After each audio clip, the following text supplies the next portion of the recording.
Wow. Tension. Palpable. So angry. So angry. My hips are very tight right now. Yeah, you have an old lady's hips. I have old lady's hips like I've been dancing for years. Like you've borne 80 children. Yeah. They're so tight. I was getting a Brazilian the other day, and they make you like butterfly your legs open to get in there and finger the shit out of you. I mean, you have to pay extra for that, but you do. It's a great spot to go if you're looking for that. Yeah. But I had to have her like move the light out of the way and stop so that I could like bring my legs up and pop my hips. Oh my God. Did you ever help you? Like, you're like, just hold on to this part. Just hold it and pull. Hold and pull. You fart too. It's called a release, Cass. It's called a release of tension, a release Anything of buildup. that happens in that moment is euphoric. Also, can we talk to everyone about the fact that we saw one of our biggest idols 2 days ago? We saw John Mulaney live. L-I-V-E. Live. It was the funniest hour, I think, of our lives. Absolutely. And we've made ourselves laugh really hard. Really fucking hard. John Mulaney was when we've so watched much better. all of his stuff, it was the best by far. Yeah. So fucking good. So if you get a chance to see From Scratch on tour and you like... do it. Comedians. Yeah. So fucking funny. My God. It was a great night. And Dan Levy, right? Yes. Not Dan Levy. Not Dan Levy. Which would have scratched an itch. That only Dan Levy can scratch. Only a Levy. Yeah. I would take Eugene. Only a Levy can scratch. Or Sarah. Yes. Yes, I would take them all. It's fine. But yeah, anyway, Dan Levy, the comedian, also opened. It was so fucking he was really funny. Yeah. I love stand-up comedy. It was so which is why I do my job. Which is why I'm here offering you this bit of stand-up now.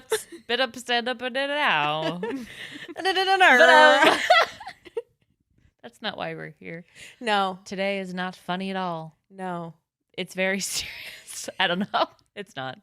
It's also fun. It's really fun. Yeah. We brought Kat back to talk about, more like to answer your uncensored questions. Yes. And we start with the nitty gritty. We get into X's. Micropenises. Yeah, like fucking your ex. Yeah. Ooh.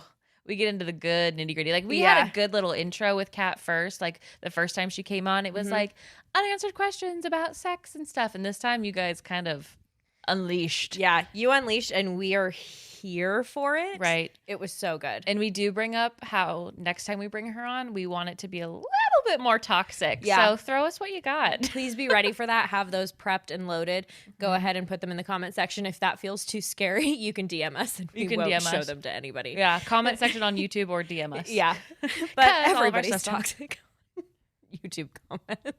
A little bit. So be nice. Some of them are super nice. And if you're like me, no, I'm not talking about you. I'm talking about the scary ones. The scaries. Yeah. But just be nice, be cool, drop your toxicity in the comments because it's fun. Yeah, it is fun. So that's all I have. Enjoy this. You're welcome. You're fucking welcome. Hey guys and everyone listening, I'm Kat and I run 2 pages. One's called Ungirl and one's called Ungirl Uncensored. And yeah, I'm kind of just a sex nerd, not that sexual actually, but just interested in sex, and I talk about it online. So yeah, that's me, I think. We connect to that heavily. Yeah. Not that sexual. Talk about it a lot. Yeah. You asked me the last time. So like, I look at it through a window. I'm like window shopping, but with sex. Yes. Exactly. Yeah, very curious, and that's all, I think. Yes, that's all I think. I'm not good at introducing myself, sorry. Sounds great to us. We are also very curious, and we have listeners that are very curious. And we just let these questions kind of build up in our heads about like just these, like if we don't have a specific topic we talk about, but like we have like a random question. So we've compiled them yet again for you to help answer them with us. We want to kick it off with a good one. What to do when you feel like you don't know how to pleasure a penis that is on the smaller side. So do we have any tips or tricks for working with some smaller luggage? Yeah, I think it's such a good question. I was once met with, I think it would class as a micropenis, which if anyone's listening, they don't know what that is. It's really like, I think it's like under 3 inches. I need to have a look at the technical term, but yeah, it's of course relative, right? Because everyone has different sizes, like that they think, oh, this one's big, this one's small. But actually, what I loved about a small dick was it was so easy to give a blowjob to. Like I could deep throat it, like no problem. And it was enjoyable actually, because I don't know, like it can be enjoyable to give a blowjob and be like, yes, I am doing this well. I feel like I'm bossing this dick. But if it's big, it's like it's not fun actually, and I've got a small mouth, I've got like extra teeth that shouldn't really be there, and this was perfect. I was like, yes, I feel good, and they felt good too apparently.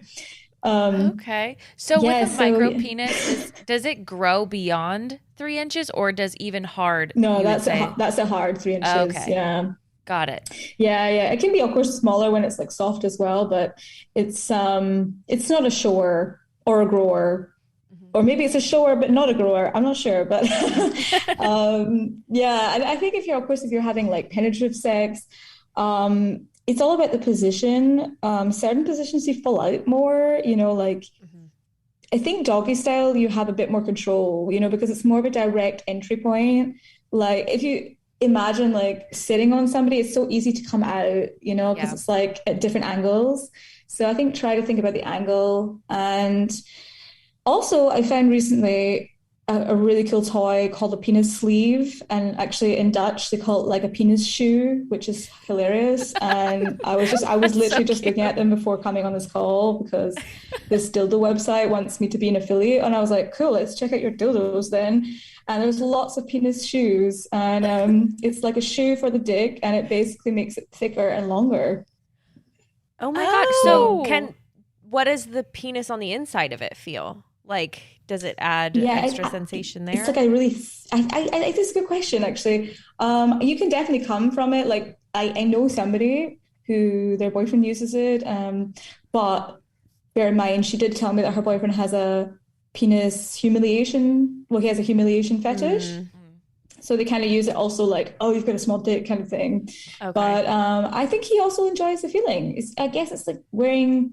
It's like people use like, masturbatory things, like these like fleshlights, that's what they're called. Yes, right. I think it's probably a bit like using that kind of.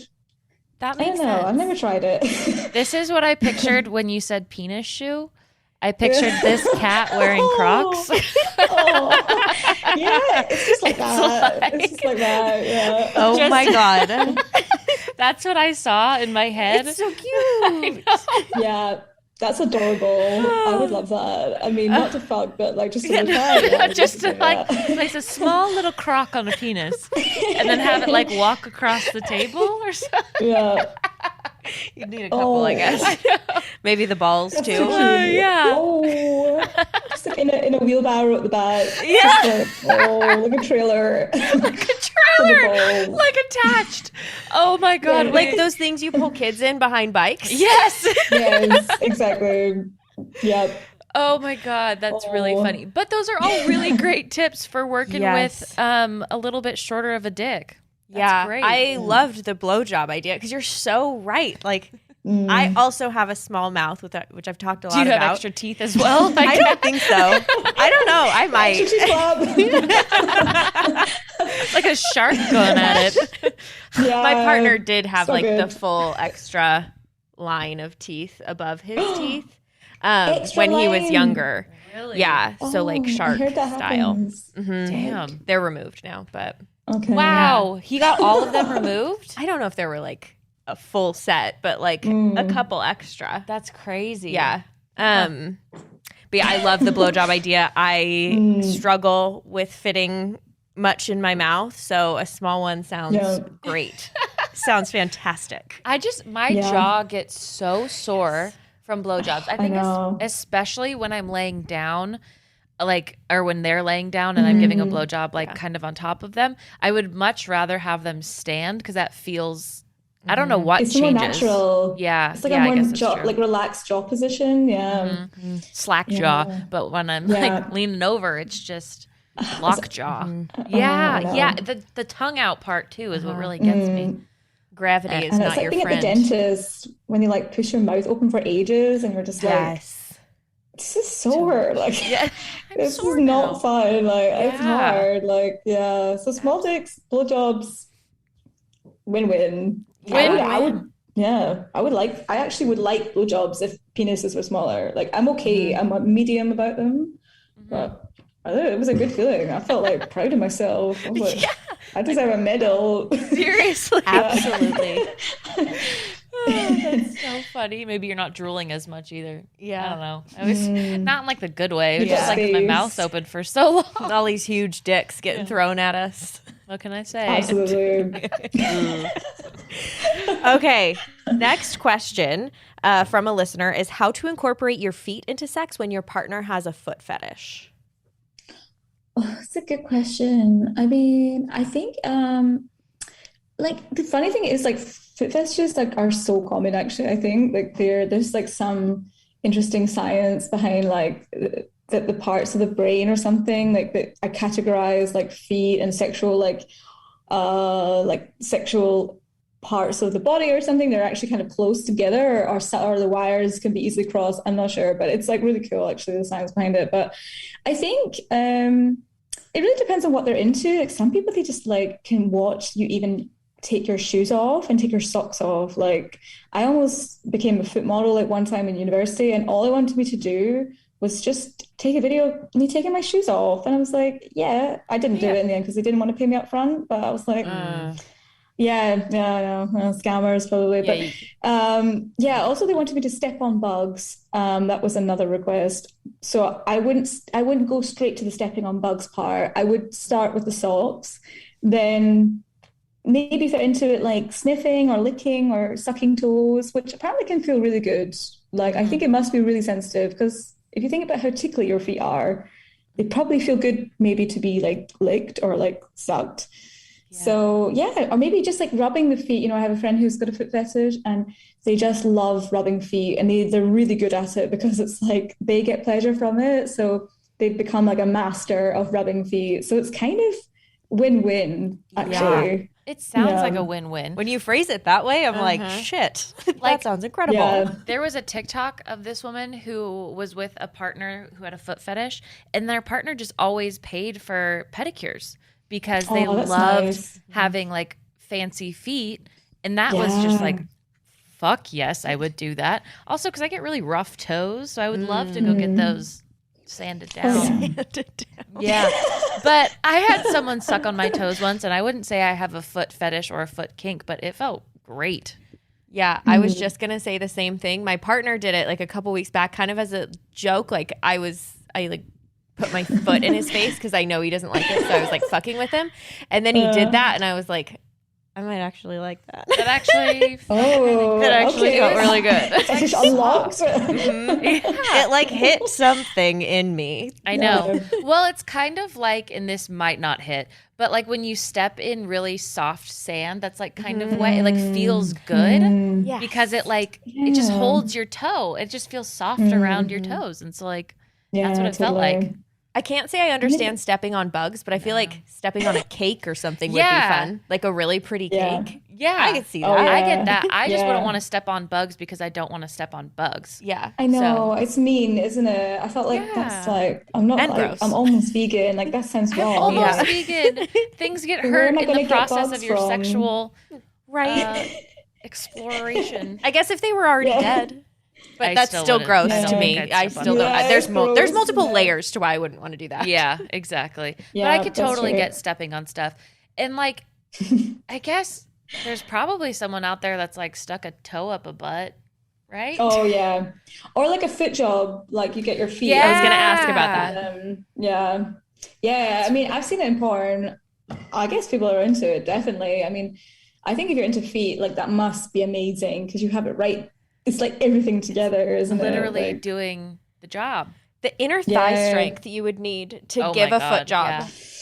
Yeah. I will need to work on that if that's something my partner wants. Well. Yes. What position would you be in for a foot job? like lie back, almost like you're doing like sit-ups, but then like you move. Oh, you know the very like the move where you're lying down and you lift your legs up and down and you have to use your core to hold it. But like then you put a dick between them. Yeah. Like there you we go. should do that in the gym. We should do like I'm just practicing for a foot job. That's why I do like abs. Like that shake weight, like they had, which was like new sexual workouts. New sexual workout. That is so funny.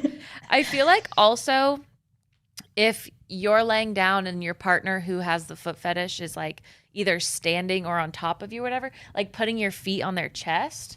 Probably too. Yeah. Like an airplane? I think like an airplane, but they're standing. Like I've had sex like that where it's like missionary and my feet are like on his shoulders or his chest, but it's like kind of close to his face. Like not saying my partner has the foot fetish, but smell it? Can do everything. Can stick it in their mouth. Yes, yes. I was like up their nose, maybe. Depending on the toe, I guess. Practice depending on the toe. And what you can do, because not everyone can move their toes apart either. Yeah. But lots of interesting things. So I think we gave that listener a lot of ideas. Good, actually. It's all great fetishes, okay? It sounds good. Like, yeah. That's a start. That's a start. Yeah. Well, and I love how you started by talking about like there is science behind it, because I think it is also treated as like a joke or like something that gross, like weird old men have or something like that. Yeah. But it's like, no, it's actually like there is science behind it. And even if there wasn't, like, it's totally. okay. It's Whatever you're into, as long as you're not exploiting somebody. Right. I think if I would have had any more, because I know that there's been, when we talked about like fetishes before, there's sometimes things that happen like early in your sexual exploration. If I would have had one more thing with feet probably when I was young, I probably could have been there, because it does feel really good. You still have a chance. I still have a chance. I don't think I could get there. I don't think it can be just something, a little bit of spice, like it doesn't have to be a full-on like fetish, but I guess just something you like sometimes. Exactly. Yeah, and I think although I find it interesting that I would say definitely when it comes to fetishes, like especially feet and everything, we see it more as like a male thing, and I don't see so many women talking about like having foot fetishes. Like, so I don't know, like for sure women have foot fetishes too, but like I only really know men that have foot fetishes. So it's like, I don't know. I feel like, are we embarrassed by it? Or I don't know. I think it's just like this whole censorship of women's sexuality in general, of course. But yeah, I think when it comes to fetishes, I'm really interested to hear women talk about their fetishes. Like, yeah. So listeners, write in. Tell us your fetishes. Yes, absolutely. Yeah. Normalize it. Let's talk about it. Definitely. We need to do more of those like fully anonymous questions that I've been seeing people do, where like you follow a link. Yes. I know. How do you do that? Know. Somebody told me to do one today, and I'm like, I'm very intrigued, but I'm also scared, because I'm like, low-key, don't know what I'm ready. I don't know if I'm ready for stuff. Right. People get pretty brutal. It's like a link that you put in your Instagram story, and then people follow that link and submit stories, but submit questions, whatever, completely anonymously. So like, I would assume most would be nice from our community, and there would probably be some that are like unkind, sexual. There was a thing like that when I was in high school, and everyone would have it. You would like attach it in your Facebook, and then people could go and like write things about you. And like you'd get, I used to tell boys that I liked them through that. Oh, that's cute. But yeah, no, they would get brutal too. But I didn't know that came back around as like a thing today. Yeah. Interesting. Crazy. A good way to get people to like shamelessly express what their fetishes and interests are. We can have Jurgen go through it first in case there's any my husband. And so you can like filter it for us. Yeah. We're too sensitive. Just filter it for me. Yeah, exactly. Like, I don't mind, like if they're like, oh, like I want to see your boobs or something, like I'll take that as a compliment. Thank you. Yeah, like it's like commonplace. Yeah, of course you do. My boobs are great, but like it's like I'm not sure. Like sometimes people send me questions where they want me to like help them seduce their aunt or something, and I'm like, I'm not gonna like help you seduce your aunt, and I'm not gonna normalize that for you. I'm not gonna say that's okay. Like, I'm just not gonna reply. So You're not going to if you assist send me, incest. No, yeah, exactly. we're You not know, so I'm crossing like, those if that's lines. what would they write anonymously? You know, like if that's not anonymous, that's Yeah. just a full-on direct message. Like, That's what just a would they DM where I can say? find Like, you. Yeah. yeah, Yeah. I'd yeah, be so, careful on your end. Yeah. Or get yeah. a A buffer. moderator. It's Yeah. good Yeah. material one day. Yeah, I think I need. That's I'll get true. my boyfriend as well. It's a good job for them. Yes. Scar them Absolutely. first. Scar them first. Exactly. Well, our next question goes less into sex and more into relationships. So, one listener asked what a good way is to start a conversation about like what are we while you're dating someone? Like how do you start those God, that's a hard conversations? one. It is Oh a my hard one. God, I was not good at this. I mean, you can learn from maybe things I did do and don't do them. Like, Yeah. uh, it's because yeah, I mean, it's been a while. Like, the last time I had to do this was 7 years ago, so it's been a while. But yeah, like we left it to the point where, like, I remember there was a point where I really felt like I had real feelings for this person, and I felt like almost they did too, right? I almost felt like we were like reading each other's minds, you know. Mm-hmm. But then I didn't say anything, and then like it wasn't until like a month or something later we found out that they'd also been with this other person, and then I went crazy. I was like, oh my God, I can't believe you did that. Like, and then obviously I was very jealous. And then we had this very emotional chat, like midnight in a forest, and I couldn't eat and I couldn't sleep and I was crying all day. And then like we eventually got together, like based on that conversation. But don't leave it till that point, because it was very dramatic. And also like pretty probably hurtful for the other person that was like awkwardly in the middle of that, and it's like, oh yeah, sorry, you're just a nice random person, but yeah, we kind of had something going. So I think try to just be honest with yourself first, and that's the first step. I think if you kind of keep lying to yourself and saying, yeah, everything's fine, everything's casual, and I'm cool with him doing that, and I'm cool with me doing it too, like then yeah, you have to be honest first, and it's okay if you have feelings and you're scared to get hurt, because like it's just life, right? But if you don't say anything and you let it go, like the two things that are going to happen are like you miss a relationship that could have happened, or you like hurt each other, you know, like so. Oh, it's so hard. It's so hard. I think there's no way to do it with like a foolproof way. Right. Oh, oh, it's hard. Well, what do you think? What do you think? I went through almost exactly what you're describing in college, where I was like casually hooking up with a guy, and I thought he could read my mind, like you're saying, of like, no, I'm like obsessed with you and I want to be with only you. And We're gonna get We're gonna married. get married, and I'm gonna tell you that I hate you are every day, married. and you're just gonna have to see through that. But yeah, so we were sleeping together, and then I could just tell something changed one day, and I like kept asking him about it, and he's like, "Yeah, okay, I slept with someone else," and I just went off, and I like stormed out. But like we were technically just casually hooking up, and then we had to have a talk. Anyway, it took a year for us to get back to the point where we could actually date each other again, because I felt like he had broken my trust, but he also felt like we hadn't even talked about that yet. So like. We were on very different pages. So that was terrible. And yes, I learned from that as well, of like, you should just probably be honest and straightforward, because the only person you're like sincerely going to hurt is yourself. Right. Yeah, So, it's so true. Oh, yeah. oh God. Oh God. College days. Communicating Sick. from I know. the I was start. also 21, so it sounds like similar ages. Yeah. Yeah, it was definitely. Yeah. It was rough. Yeah. But I feel like I don't know why. Maybe, I don't know, because it's hard to talk about your emotions, but I always felt so shy about just saying like, I like you. And I felt like that was a really big, like dirty secret to have when you liked someone, when it was so obvious you liked someone.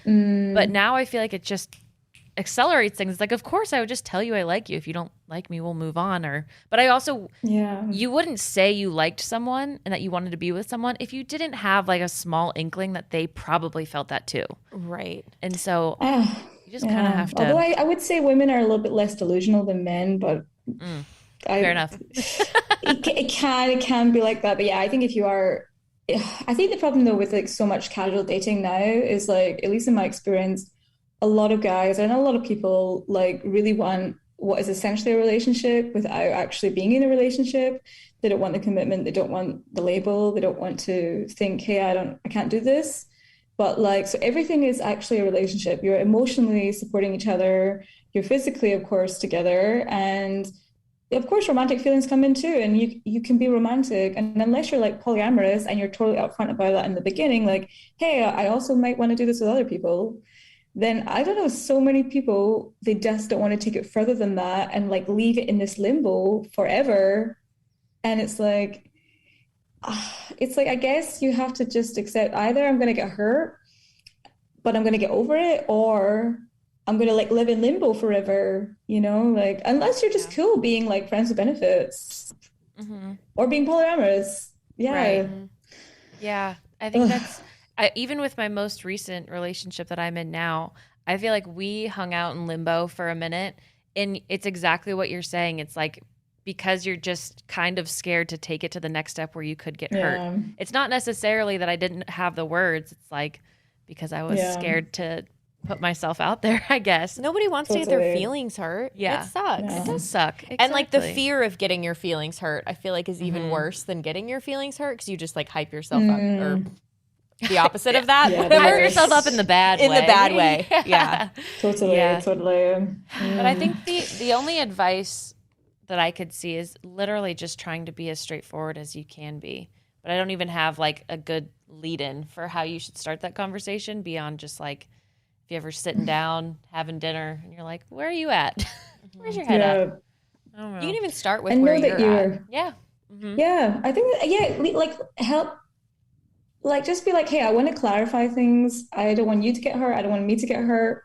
I just want to know where you're at. Like, I like you. I could do something. I could see this going places, but I want to know, like, just keep it like relaxed, because like, I think try to have the conversation before you get so heavily attached that you've already expected a whole life together, and also know that you're okay even if they don't like you, like exactly the way you like them, like, because you've got to be able to walk away from that and be like, dust yourself off and know, like, it doesn't say anything about you, because a rejection is not a rejection of you, it's just a rejection, right? Like, it's but it's hard. It's easier said than done, my god. Totally. Absolutely. I'm not glad to be back in that position, but it's good. It's good when it works out. It's good. And even if it's a no, or it's not on the same page, it's like you actually can feel good because you put yourself out there, and that's brave. Exactly. And you're not wasting your time with somebody who isn't interested in you in the way that you're interested in them. Oh, so true. You get an answer. Yeah. And the way you phrased it too, I feel like another fear is like the reaction of rejection. Like if they're like, whoa, I'm not there yet, but the way you phrased it is so casual that if someone does have like an extreme reaction, they're probably not someone you want to be with anyways, that doesn't know how to take your feelings into consideration. They're shitty. They're shitty. That's a good point. So either way, getting an answer is way better than living in limbo. And I think that's the answer to the question. Well, and that's just anxiety too. Yeah. The limbo is just anxiety. Oh, I think. it is. Oh. Like nobody. Yeah, we've got enough anxiety in general anyway. Yeah. We've got 99 problems, that whole thing. Yeah. Exactly. Absolutely. Yeah. Okay, moving back into sex, how can you correct a partner's bad fingering skills without hurting their confidence? Oh, God, I love fingering. I love this topic. I just love fingering. My God, it's like so underrated, but it's done so badly, like often. Yes. I guess like the most straightforward way is you can show them how you like it done, like make it sexy. It doesn't have to be like, hey, I'm going to teach you a lesson because you're shit. It can be like, let's get in the mirror and I want to do something sexy. I want to, let's mutually masturbate or something. Or, hey, I want to show you like me touching myself. And lots of people would probably love that. And, you can just literally show them your fingers and hopefully they're not a complete dumbass and they take some tips from what you're doing, which some people they won't. So if they're not, then, maybe take their hand and also make it kind of like sexy and just like guide it, like just, hey, like, it doesn't have to be verbal, it can be like, if people aren't watching me, they don't know what I'm doing, but I'm kind of gesturing a sexy move. That's exactly how I would describe it. Yeah. Yeah. But that's how I would do it. Yeah. Mm-hmm. I think that's a really good way. I think making things fun and sexy instead of like, you fucking suck. Mm-hmm. Go watch this. Go do this. Right. Like, make it fun. Right. But that does lead me to an idea of like, you could watch, I'm sure there's sex educators on YouTube that would have like fingering tips and tutorials. For like obviously not completely in a body, but you know, like, like, oh, you know what could be fun is watching like a hand job tutorial or a fingering tutorial and like going over different things. Like, oh, that could be really interesting to try. I don't know. Totally. And they can teach you. Then you can be like, hey, I want to learn how to do it better for your body too. So then it's like an even playing field. So it's not just them that needs to learn, like, especially when it comes to hand jobs, like if they have a penis, like hand jobs are actually can be kind of hard to do correct, like really well as well, actually, if you're not the hand job, the penis owner. So there's like also position as well, like getting into a better position. I think sitting behind the person who's got the vulva is like a really nice, because then it's the same angle that we have when we touch ourselves. So like when you come from behind, you get a better like position of being able to reach like the points. So it's like easier to mimic the way that we do it. So yeah, just get technical, but like do it sexy. That's a good one. It's sexy. That's a really good tip. Cass and I both are over here like, that'd be cool. Yeah, that sounds like a really good one. I have never thought of that position for fingering ever. Yeah, it's good. It's good. Also, if you sit in front of a mirror, my God, it's so sexy. Like, yeah, just do it together. Like, then you're into that. But yeah, like I'm like turning red. Yeah, that sounds really fun. I'd like that. Yeah, it's good. Do you have any other fingering tips for like what to actually do with your hands? Yeah, I have. I love like to call it like the scrolling tip. You know, we all have like mouse pads, like track pads, like on our laptop, and it's like a very similar like kind of motion to when you're kind of like you're just scrolling on Facebook or whatever the heck you're scrolling on your laptop these days, and you're just like you get into this nice rhythmic motion. But I think what's often missed out when it comes to fingering is like, I think employ some kind of lubricant when you first start, like, because you could totally be turned on like a lot first, but some people they don't naturally make a lot of lube. They're like a little bit drier, and there's nothing wrong with them, nothing wrong with you, you know.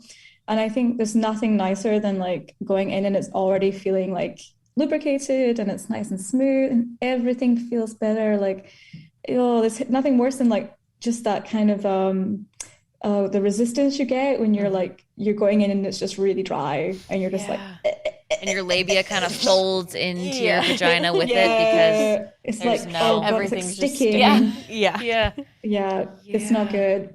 And I mean, I just made a post about this the other day. I have like a couple posts on my Uncensored page if anyone wants to see some tips, but about fingering. I love writing about fingering actually, but don't treat fingering like penetration. Like, don't go straight for the vaginal hole. Like, it's not just like poking, you know. Like, oh, here's a hole, let me put my finger in it. It's like it's like stroking, and it's like tapping sometimes and circling it, like circling the clit and finding like a rhythmic motion, and don't switch up too much, you know, because something can feel good when you build up on it, and then like let your partner kind of show you either through verbal or body language how, you know, if they want it more or if they want a different position, they want a different movement, you know. So just try to find a good rhythm, do it for a while, and then maybe progress, and then eventually like lead up till you get to the vagina. Like, I seen this amazing tip and I was like, this is so true. Like when you're going from the clit, go down and then around the outside of the vaginal hole, but don't go in it. It's like teasing it. It's like, okay, I thought you were going to go in there. Right, okay. And then you come back and then you do it by the time you went around there a few blocks you went around the block a few times. My God, it wants you to go inside. It's gonna suck you in. Yeah, it comes out and grabs the finger. Yeah. Pulls you right in. Yeah, it does. So, yeah. And just take pleasure in it, just enjoy it, like don't rush it. Some good tips in general for sex, I think, but yeah. Those are good. And to remind you about, we're both like, remembering that fingering can start on the outside of your vulva as well, which when I think of fingering and I think of fingering tips, I think of literally like what to do on the inside, but that's not always the best part, you know. The best part could be taking a couple walks around the block, you know? Yeah, definitely. I mean, yeah, the inside, of course, like can feel amazing as well. Like your G spot, like it's like a G area, like not really a spot, but like it's great for fingering because it's quite shallow, you know. So like a dick can sometimes sort of go past it, and it's about getting that angle in there as well. So it can feel super amazing, but it's not going to feel good if it's not ready yet, if it's too dry, and it'll just feel a bit tight and a bit like uncomfortable. So yeah, definitely lead up to it. Well, I can't wait to try that one fingering position. I'm not going to be honest, or I'm going to be honest. I've been thinking about that for the last 5 minutes. I'm not going to be honest. I'm not going to be honest. Oh my God, maybe I should trademark this. Like, I know. Fingering position. You should. Okay, moving on because otherwise I'll get stuck. How to keep a long distance relationship spicy sexually, and also like other tips for keeping like a good, healthy long distance relationship. I think like the nice thing is we have so much technology now, so you can utilize so many cool things. Like, I absolutely love that there's these remote sex toys, particularly great for long distance relationships because one person can have the remote or even an app on their phone and can control the toy. You could even get, I think you can even get ones where you both have a toy part of it. So you're like, there's even one that is like, it mimics the vagina and one that mimics the penis. And then it's like, you almost are experiencing a similar feeling together, like, which is just crazy. Like that sounds incredible. And if it works, fantastic. It's like you're having sex with a fake penis and vagina that's mimicking each other.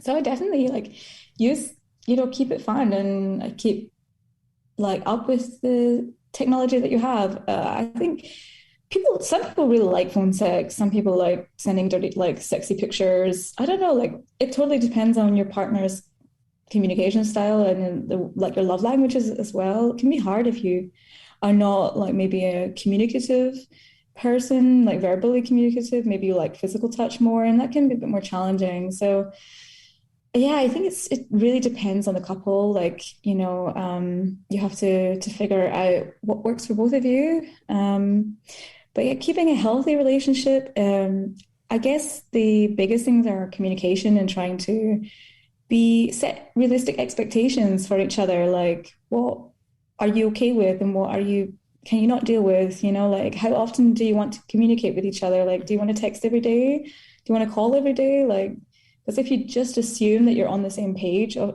like, oh, I want that, so they probably want it too. Like, I think that's what leads to problems because you're not the same person and you don't have the same brain. So you have to be really clear and you have to figure out what you want as well. Like, you don't know what you want until you don't get it. And then you're like, oh, I want that. So I think just expect that it's going to be a little bit challenging, and at least in the beginning, and try to set some expectations with yourself and with each other.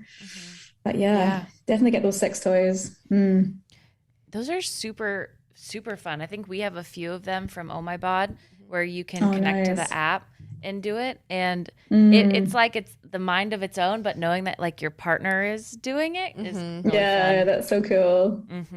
I love what you said about communication too. I mean, it's so like, duh, like you should be telling each other what you're expecting.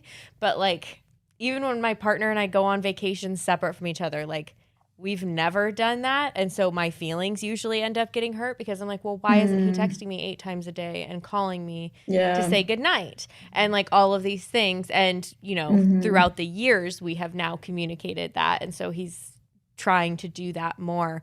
But it's like, why wouldn't I have just said that from the start? It's kind of like the what are we question of like, if you don't just say it, they're not gonna fucking know, and you're just gonna get your feelings hurt. Like, what is the point in not saying it? Yeah, I know. But you don't know that they don't know it, really. It's like you don't even necessarily know, like, that's something you wanted or something that you needed, you know, or something that you were triggered by. Like, I think, like, we see fights as like a negative thing, but actually every time you have a fight or something happens where you know, one of you gets hurt or whatever, like, if you see it in a positive way, it's like a way that you both learn about what you need and what you really want from your relationship and how to communicate and love each other better. Like, but if you don't have the fight, like, everything kind of, it doesn't come up, you know? Yeah. Like, that's kind of one of the worst places to be, is when like no one's saying anything. I would rather have a disagreement and go back and forth than be in a spot where like, are you fine? They're like, yeah, fine. Yeah. Like, you're like, yeah, nothing worse than that. Nothing God. fucking worse. Triggers me. Right?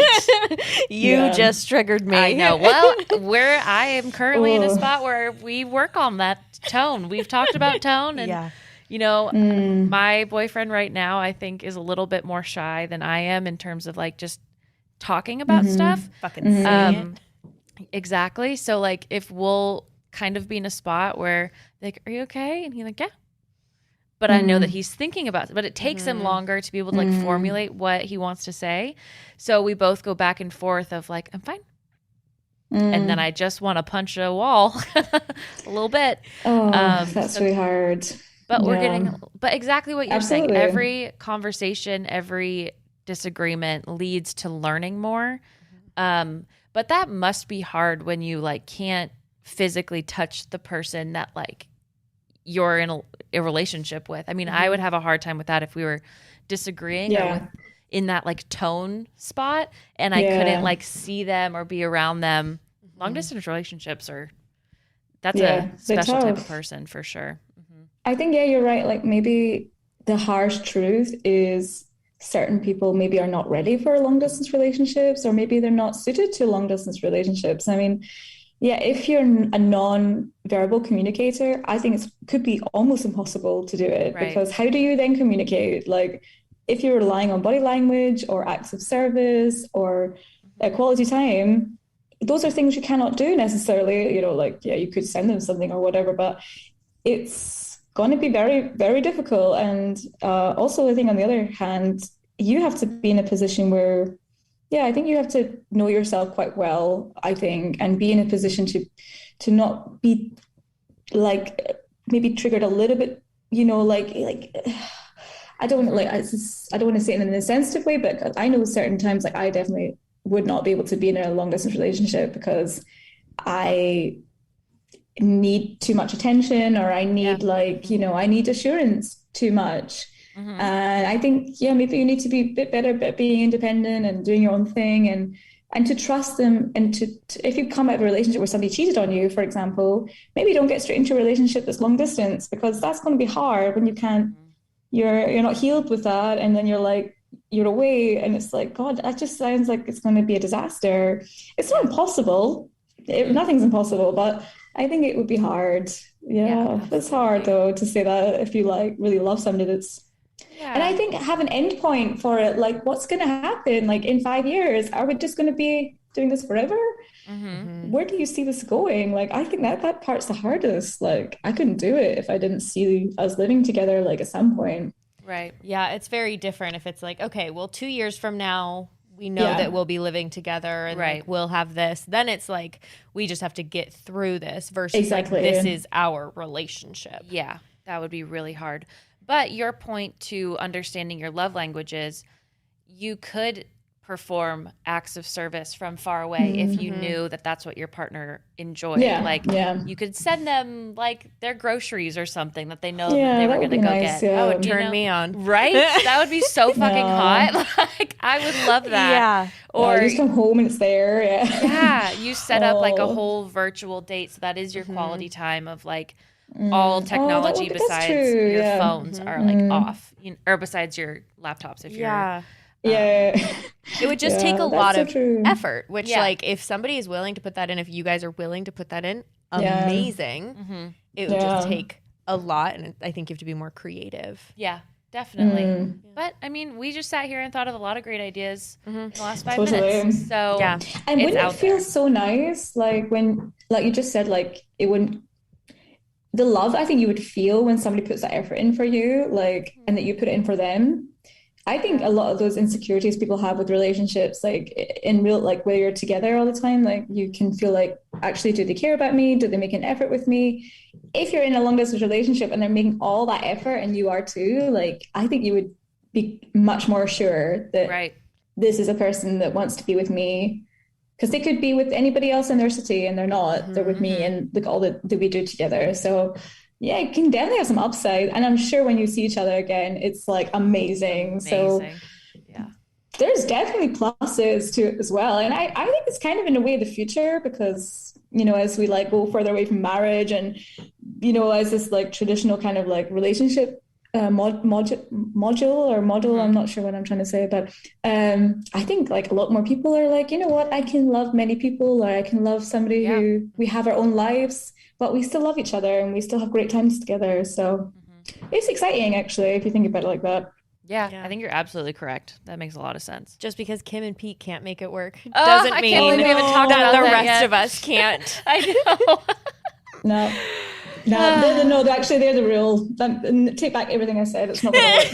It can't work if they can't make it work. Take back everything. Just throw what I said in the trash. That's the end of that. Get out of it now before it hurts all of us like this did. Like this did.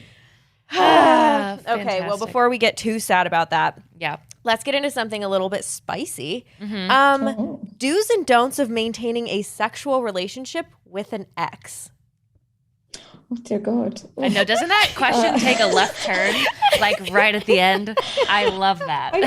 I'm so confused. Like, why? Why? I mean, I don't know. Can you still call him an ex? Like, in some way, if you're still sleeping together, like that's still like somewhat of a relationship. It's a casual, like, I don't even know you can call it a casual relationship. It's like a sexual relationship with each other. Yeah, right. What? That's so. I don't know. Like, I mean, why? Like, why? Well, Kim Kardashian submitted this question, so Did she? Oh, okay. From that perspective, so we have to answer it. I don't know, man. I don't know if I approve. No, I mean, like, obviously each to your own. If that's really what you want to do and you think you can do it, I guess you just have to set those very clear boundaries and try not to spend too much time together, because if you're really just there for sex, sure, it could be 3 hours sex or whatever, like some crazy long sex if that's what you're into, but just let it be about that. And probably you shouldn't have be to like be super dinner strict. after. Yeah, exactly. No dinner. No, don't even have a snack, even before. Bring your own bottle of water. Don't let them give you a glass of water, okay? Like, that's too much already. Pee and then go home. Like, that's it. Strict. Like, set an alarm, get out there and go, okay? I mean, honestly, if that's what it's about, I don't know. Maybe, I don't know. I think a sex toy does the trick if that's all you're looking for. But I guess like the body is nice too. But you could get just one of those like, you get a sex doll made to look like them. That way you don't have to involve them at all and they'll never talk and it'll be fantastic. Yeah, exactly. That's so funny. Yeah, that's my tip. I would never be a person that could have sex with my ex and not want it to go anywhere. I did that with my last boyfriend. It's the same person that that I told you about earlier, where the miscommunication. We had a long period of time before we got together. But then where I started having sex with him again, and I technically would refer to him as an ex at that point, only because we had dated in my head. You were, and I wanted to be with him, and I wanted that relationship, and I get emotionally attached. So I was having sex with him to lure him back into my life. Yeah. So So maybe a do is really evaluate what are you wanting out of this, and be really honest with yourself. Like, if you still like that person, admit that to yourself. If you want something more from that person, admit that to yourself. Yeah. And go from there and decide what is the best course of action. Maybe they do want to get back together too. Maybe they don't, and you can save yourself some tears. Right. Because also sex for me wouldn't be as good if I didn't have feelings. So if you're having sex with them because you can have sex without feelings and you just want someone to have sex with, maybe you're on the better side of this situation. But if you're having sex with them because you have feelings, and then you're going to just get into a messy situation. Specific situation, though, with COVID. You know what I mean? You had a breakup during COVID. If you aren't wanting to see new people and date new people, and you know what that person does, like they don't go out that much. You know what I mean? Like you're trying to stay safe, but you still want to have sex. Like I could see that being a situation where it's like, we're here. If that's what you need to do. Yeah. I get you, actually. And I think I've seen some couples like end up like that, and they're like, you know what, we're not really good as a couple, but you're very fuckable. Oh, I was fuckable too. Like, and I think it maybe really relies on the kind of people like involved. And I think just need to be really honest, like both of you said. But yeah, maybe you're right. Like some people can really separate the emotional side. And I guess you would call it friends with benefits then. Like you remain friends, but you just have good sex. Yeah. And maybe it didn't work out as something more. Yeah, that's totally possible. Again, I'm like you. I can't really. I get definitely attached too much, like especially through sex. Like, but yeah, some people I guess are not like that, and totally like if that's what it is, just make sure the other person's feeling the same way too. Right. I think you also have to take into consideration where you want your life to be with other people and other relationships and new partnerships. Because if I started dating someone and they told me that for the past 3 months, they've still been fucking their ex because they wanted sex, I would consider that person not ready to be in a relationship with me. And so just that's all to say that if you do want to start dating again and you're still fucking your ex, I wouldn't think that would come off very well to the person that you wanted to date It feels next. like a red flag. Yeah, that would definitely feel like a red flag to me because you can just fuck yourself. Sounds messy. You know? Go fuck yourself. You can fuck me. You can but like just like fuck somebody new. Like if you're just looking for sex, just fuck somebody new. Like, exactly. Why does it have to have all these history attached? Right. Like, if you were together 2 weeks, okay, yeah. But if you were together like 2 years, like I would be like, nah, it's messy. That's messy. Yeah. Yeah. Oh God, I remember I had this poor boy I was dating with my ex, like my university ex, and I like woke up. We still lived together for 1 year. We had different bedrooms though. And I guess it was the same. Like, still always had like this thought maybe we'll get back together or whatever. And I remember binging like I started dating a guy for like we dated for 2 months or 3 months or something, and he would come back to my place occasionally, but then he would be met with my ex-boyfriend who lived there obviously too. And like he would see us interact sometimes, and we were like in this very bitter, sarcastic point where we were just like make snarky comments at each other. And he was just like so uncomfortable. And he was like, can we just not go to your house? Can we go to my house to have sex? And I was like, really? Why? And he's like, your boyfriend's next door. And I was like, oh yeah, it's fine. It's fine. I probably wanted to make him jealous as well. I was not like, and that's, now I've done that. I'm like, I would be worried about somebody doing that too. As someone who's done it, don't date someone who does it. To be honest, though, I was completely following your train of thought. Like that all made sense to me. It did. Yeah. Stay toxic. Stay toxic, my babes. Humans are just messy, right? That was really fun. Ended on like a good spicy one. Yeah. That way we'll get people coming back for more. Like, give us more of those questions. And I love talking about it. Like, no shade to anyone that's like submitted questions that maybe I just disagree with. I love the conversation about it. So keep living yours and I'll do mine and we'll talk about it. Absolutely. This is so fun. Let's just start a company like a sex doll company. Like, absolutely. Yes. You don't need your ex. Just fucking make them for you. Exactly. And you can also adjust like the genitals and everything if you want, like only dick sizes. Like you didn't like something, so you change it on your doll. Huge balls.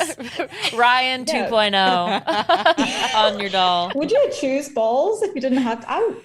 If you didn't have to have balls, would you choose balls? Like, No, Probably not. I mean, the only way that balls are fun is because I can see that they enjoy when I touched them.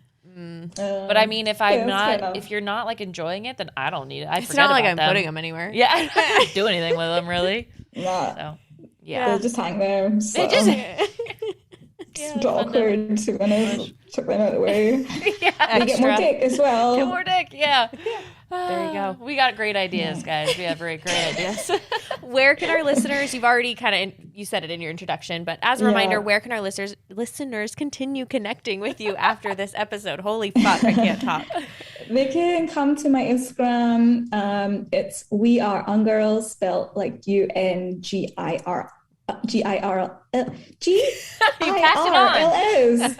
We Are Ungirls, like a girl. Like, it's not that hard, actually. And then Ungirl Uncensored is more my spicy page. It's directed towards like cis men or guys who are, interested in pleasuring women. I also have a website, ungirl.org. It's like longer blogs and advice and technical tips. And yeah, I think that's pretty much it. Yeah. Wasn't that fun? And wouldn't it be more fun if we were more toxic? Exactly. Let's keep going down this slippery slope, bitches. Yeah, because we're all toxic. Yeah, we're all there. I mean, Emma and I were having a Zoom call the other day with somebody from our network. And we like to meet before so we can chit chat, catch up, dish, whatever we need to do. Gibby gab. And maybe I can't tell this. I'll cut it out if you don't want me to. Emma was just talking about a scenario with her boyfriend, a conversation that she had. Because something that Emma and I have been talking a lot about is tone and the importance of tone and how certain people in our lives aren't seeming to grasp the importance of tone. Correct. I won't say who. Long pause. Anyways. And carry on. Yeah.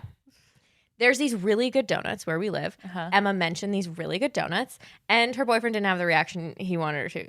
She wanted him to. Yeah. It was just like, what did he say? He was like, yeah, I've been there. Yeah. If you're like us, you're also enraged right now. Enraged. And so I did what was warranted, and I said, that's fucked up.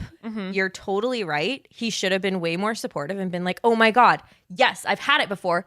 Let's go get it. That's exactly what I said. I was like, that's all the reaction I was looking for. Exactly. When I did say, because you were like, what did he say? And I was like, he said, yeah, I've been there.